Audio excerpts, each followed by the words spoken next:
Olá, meu nome é Fábio Bastos e faço parte do grupo composto por mim, Pedro Lomônaco e Eduardo Fagiani. Esse vídeo é feito como exercício da disciplina SIC 111, ministrada pelo professor Roberto, da Universidade Federal de Itajubá, Unifei.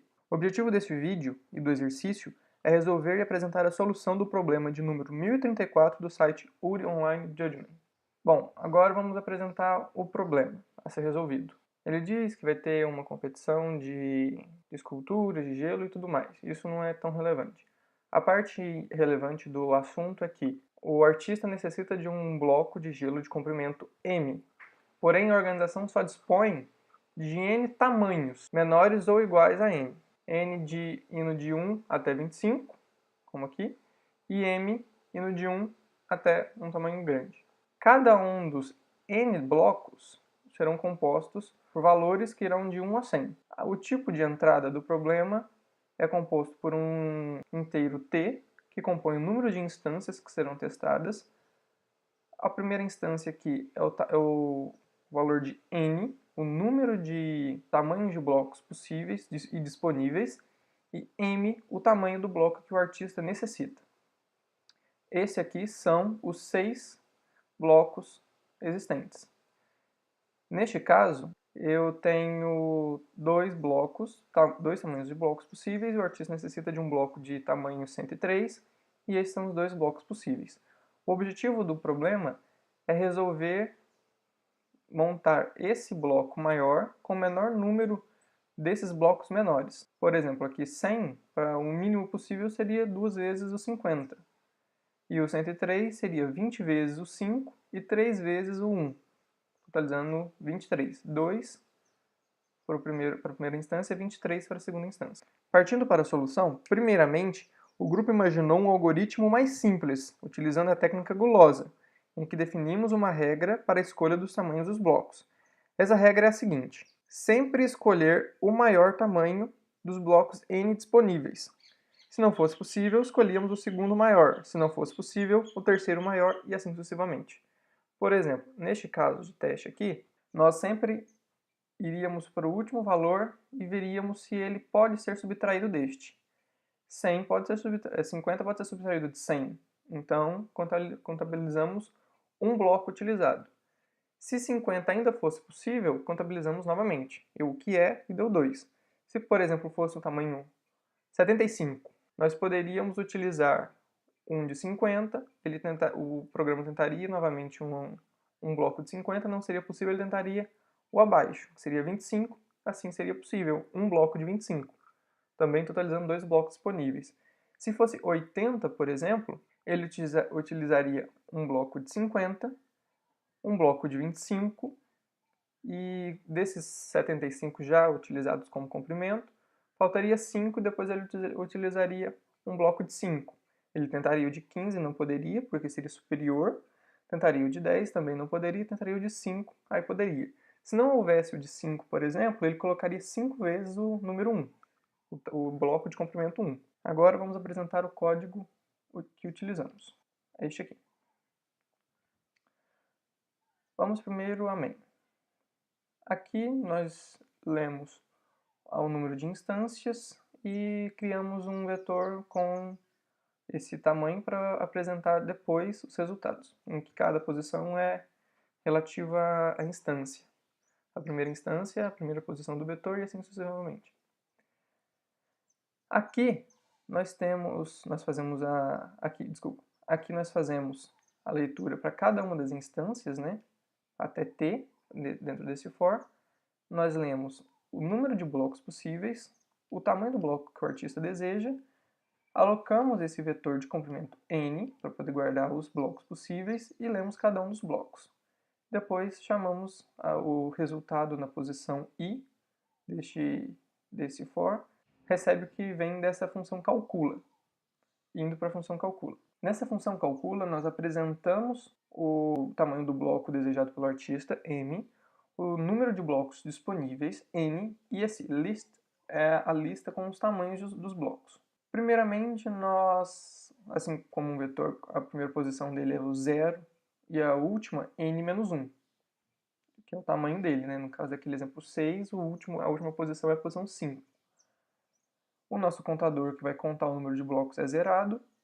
Nós, para garantirmos que sempre poderemos pegar o último valor e o maior, que a última posição seja o maior, nós ordenamos esse vetor. Aqui utiliza um boolean simples, um boolean sort, bem simples, só para poder ordenar. E enquanto o m, que é o tamanho que o bloco que o artista deseja, fosse maior do que zero, nós verificamos se ele pode ser subtraído da 10ª posição do vetor list, né, se ele é maior do que zero.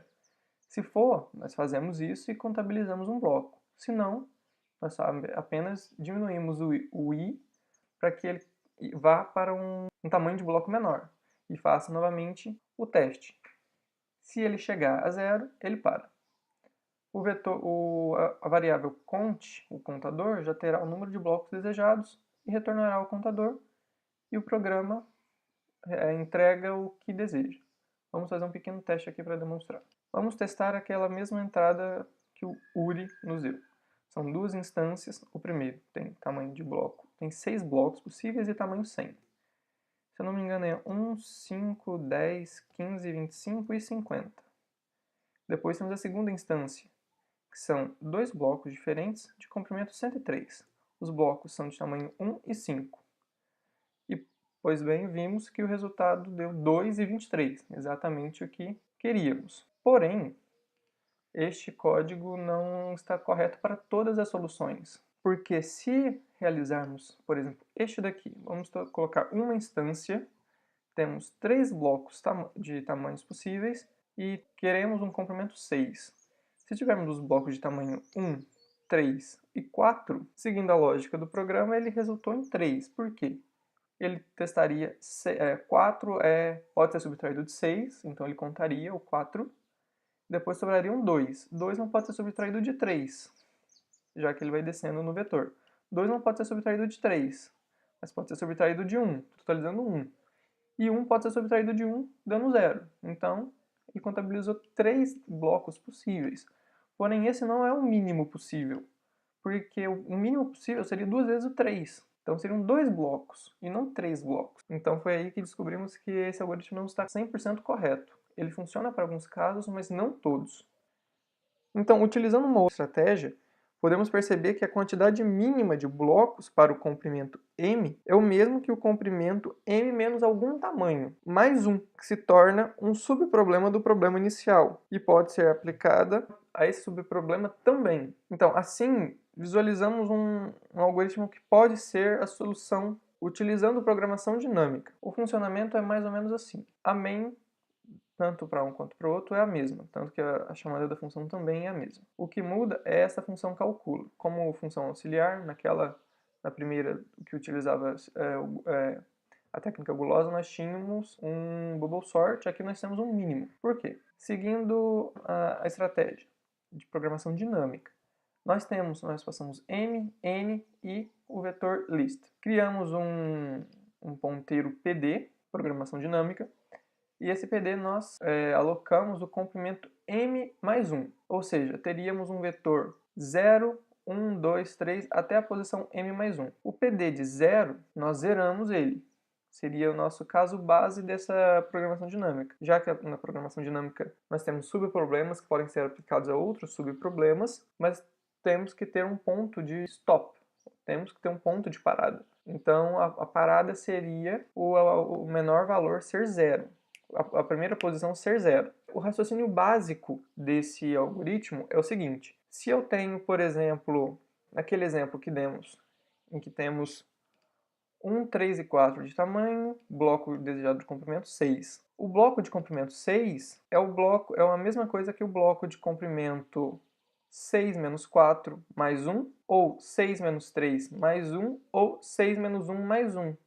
Por quê? Se eu tenho um bloco 6 menos 4, então seria um bloco de comprimento 2. Então bastaria a gente calcular o bloco de comprimento 2, acrescentar de 1, que seria o bloco de comprimento 4, e teríamos o bloco de comprimento 6. Para o bloco de comprimento 3, teríamos 6 menos 3, totalizando 3. Então, a terceira posição desse vetor conteria um valor, somado de 1, que seria o bloco de comprimento 3, totalizamos o bloco de comprimento 6. O mesmo ocorre para o tamanho 1. 6 menos 1 totalizaria 5, então se nós tivéssemos o bloco de comprimento 5, o valor do bloco de comprimento 5, e somássemos 1, nós teríamos o bloco de comprimento 6, somando 1, que seria o bloco de comprimento 1, totalizando o bloco de comprimento 6. Então, se a gente tivesse a quantidade de blocos necessários para totalizar 5 de comprimento, mais um bloco, nós teríamos o bloco de comprimento 6, o mínimo para o bloco de comprimento 6. Então, para realmente encontrar o mínimo para a quantidade de blocos para o 6, nós descobriríamos qual é o mínimo dentre esses aqui. Se descobrirmos o mínimo entre estes, nós temos a solução do problema. E é isso que o algoritmo faz. Então, para a posição 0, digamos assim, para um bloco de comprimento 0, eu teria 0 blocos. Esse é o raciocínio. Agora, a gente faz um vetor que vai de 1 até m, menor ou igual a m, na verdade, menor ou igual a m, i mais mais. E aquela posição i, a gente vai sempre começar do início do vetor, porque já que a gente quer saber o comprimento 6, por exemplo, nós temos que saber os valores de mínimo bloco, de bloco mínimo, para os anteriores, para os menores que 6. Então nós vamos calcular desde o início até a última posição. Assim, a última posição vai ser o que nos interessa, o valor desejado. Então, nós teríamos, primeiro nós inicializamos o valor de PD de I com um valor bem grande, já que por enquanto não temos nenhum padrão para utilizar aqui. A gente vai utilizar isso aqui mais para frente. E depois, para cada um dos N tamanhos de bloco, a gente verifica se esse I, que é aqui desse valor, é menor que o list J, na posição J. Se for maior ou igual a zero, esse P de I recebe o mínimo entre ele próprio e o P de I menos o list J mais 1. Essa é a síntese do que foi apresentado agora há pouco. Porque, por exemplo, vamos fazer aqui um teste para o P de 0 vale 0 e para o P de 1. O P de 1 inicialmente vai valer esse valor grande. Depois, nós verificamos se ele pode ser subtraído por algum J. Ele pode ser subtraído pelo list na posição 1, que vale 1. Na posição 0, me desculpa, que vale 1, porque 1 menos 1 é maior ou igual a 0. Assim, nós teríamos o P de 1 sendo o mínimo do próprio P de 1, que seria esse valor grande, e o P de 1, que é o I, né, que está valendo 1, menos esse list J que vale 1, ou seja, o P de 0. O P de 0 vale 0. Então, o mínimo entre 9.000, esse valor grande, e um valor 0 mais 1, que é 1, ou seja, o mínimo desses dois elementos é 1. Então, o P de 1 vai valer 1. Agora, por exemplo, para o P de 2, I é incrementado e o P de 2 vai valer esse valor grande. Depois nós verificamos para cada um dos N tamanhos disponíveis. 2 pode ser subtraído de 1? Pode ser subtraído de 1, totalizando 1. Então nós teríamos que o P de 2 seria o mínimo entre o próprio P de 2 e o P de 1, né, que é 1 menos o list 1, mais 1. Ou seja, o P de 1 mais 1 é 2. Então, o P de 2 valeria 2. Agora, indo para um próximo, para o I valendo 3, nós teríamos o P de 3 valendo esse valor bem grande, um J valendo 0, menor do que N, e J mais mais. Então, teríamos que 3 menos o list J, ou seja, 1, é maior ou igual a 0. Então, o P de 3 vai ser o mínimo daquele valor grande, menos o I menos 1, né, que é o menor valor, que é 2, ou seja, o P de 2 mais 1. O P de 2 vale 2, mais 1 vai valer 3. Então, o P de 3 estaria valendo 3. O for rodaria novamente, esse if seria válido novamente, porque o próximo J é 3. E 3 menos 3 é maior ou igual a 0. Afinal, é igual a 0. Então, o P de 3 receberia novamente o mínimo, que agora de P de 3 vale 3, e o 3 menos 3, ou seja, P de 0, mais 1 dá 1, porque o P de 0 é 0, mais 1 dá 1. Então, o mínimo entre 3 e 1 é 1. Então, no P de 3, teríamos o valor 1. Isso ocorreria para os próximos valores. Nesse site, por exemplo, nós temos uma demonstração gráfica daquilo que eu estava dizendo. Por exemplo, temos que o caso básico, o dp, eu usei pd, mas tudo bem, o dp de 0 vale 0. Ok. No N0, o dp vale 0. Aqui agora, no dp de 1, ele é o mínimo entre o dp de 0 mais 1, já que ele estabelece essa regra aqui, né? Já que 1 menos 1 pode ser subtraído e é maior ou igual a 0, e ele faz essa chamada para o valor de 1, que é 1, que é o mínimo do 0 mais 1. Depois o mesmo ocorre para o 2. 2 pode ser subtraído 1, mas não pode ser subtraído 3 nem 4, que são os outros valores que nós temos aqui, 3 e 4. Ele pode ser subtraído o valor 1. Então, nós subtraímos ele. 2 menos 1 é 1. Então, temos um mínimo do dp de 1 mais 1, com ele próprio, que é 9.000, tal. Logicamente, vai ser o dp de 1, que é 1 mais 1, totalizando 2. Temos o valor 2 aqui. Agora, para o 3, nós já temos mais possibilidades. Ele pode ser subtraído de 1 e subtraído de 3. Ele pode ser subtraído de 1 e de 3. Subtraído de 1, nós temos o valor 2. Subtraído de 3, nós temos o valor 0. Nós retiramos o mínimo desses dois e somamos de 1. O mínimo entre 0 e 2 é 0. Né? Entre 2 e 0 aqui é o próprio 0. É o próprio 0. Então, 0 mais 1 dá 1. Agora, para o 4. O 4 já amplia outros valores. Ele amplia para 1, 3 e o próprio. Novamente fazemos a mesma coisa. Ele vai fazer um mínimo entre o dp de 3, o dp de 1 e o dp de 0. O mínimo desses, entre 0, 1 e 1, é o próprio 0, mais 1 totalizando 1, que está aqui. Agora, para o 5, a mesma coisa. Ele pode ser subtraído de 1, 3 e 4. Para o 5, nós temos que ele vai ser o mínimo entre o dp de 4, né, que é 5 menos 1, o dp de 2, que é 5 menos 3, e o dp de 1, que é 5 menos 4. O valor mínimo desses é 1, né? Entre 1, 2 e 1 é 1. 1 mais 1 totaliza 2. Então, para conseguir um comprimento 5, o mínimo seria 2. E depois nós temos para o comprimento 6, que é o desejado. A última posição do vetor será o valor que representa o que gostaríamos de ter. Para 6, nós temos que ele pode ser subtraído por 1, 3 e 4 novamente.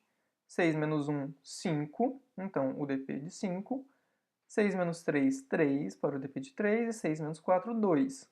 O valor mínimo entre esses aqui, entre 2, 1 e 2, é 1, mais 1 totalizando 2. Então, dentro desse espaço destinado à posição 6, que é o comprimento que desejamos, temos o valor 2. Temos o mínimo de blocos possível. Então, voltando aqui e seguindo a regra, temos o mínimo possível. Depois basta retornar à última posição. Já que temos m mais 1 valores, a última posição é a de posição m, já começa em 0. Então retornamos à última posição e temos o valor. Fazendo um pequeno teste aqui com aquele que não dá certo para o guloso, que foi o que utilizamos como exemplo, aqui temos uma instância, temos 3 blocos disponíveis, queremos um bloco de comprimento 6 e temos os blocos 1, 3 e 4. O que ele retorna é 2, que é o correto. Esse algoritmo é muito parecido com o algoritmo do troco de moedas. Foi inclusive o que nós usamos como base para resolver esse problema aqui. Agora, para o caso de teste do URI, são 2 instâncias, se não me engano, são 6 tamanhos e comprimento 100. 1, 5, 10, 15, 25 e 50. Depois temos o segundo, que são 2 tamanhos disponíveis e comprimento 103. Temos comprimento 1 e 5, totalizando 2 e 23. Nós submetemos os dois códigos no URI, e o primeiro, sem fazer a ordenação da bolha, esse daqui, nós não tínhamos feito essa linha de comando aqui, que ele ordenava. Ele tinha dado 70% de erro. Nós ordenamos, pensando que então resolveria o problema, já que teríamos sempre na última posição o maior possível e tal. Porém, aí deu 60% de erro. O primeiro, sem ele, deu 70%, esse deu 60% de erro. Ou seja, resolveu 10% a mais os casos de teste, mas não resolveu completamente. Testando, porém, este daqui, que utiliza da programação dinâmica, e ele resolveu 100%, já que é a maneira mais correta de resolver o problema. O código foi esse, espero que tenham ajudado quem estava tentando resolver esse problema. Então é isso, obrigado por assistir e espero que tenham compreendido todo o desenvolvimento feito pelo grupo. Obrigado.